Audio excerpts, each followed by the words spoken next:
என்ன சம்பவங்கள் நடந்தாலும் பைபிளை பார்க்கணும்.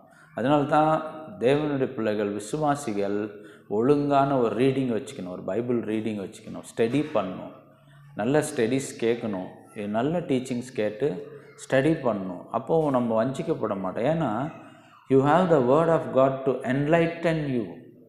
உங்களுக்கு தேவ வார்த்தைக்குது, அது உங்கள் கண்களை தெளிவாக்கும்.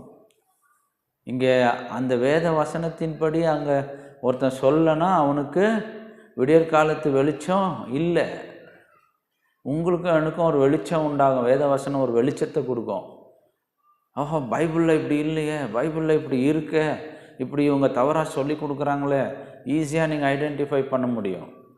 அதே சமயத்தில் அந்த Holy Spirit to teach you, பரிசுத்த ஆவியானவர் உங்களுக்கு போதிப்பார். யோவான் சுவிசேஷம் 16 அதிகாரம் 13-15, பரிசுத்த ஆவியானவர் உங்களுக்கு போதிப்பார்.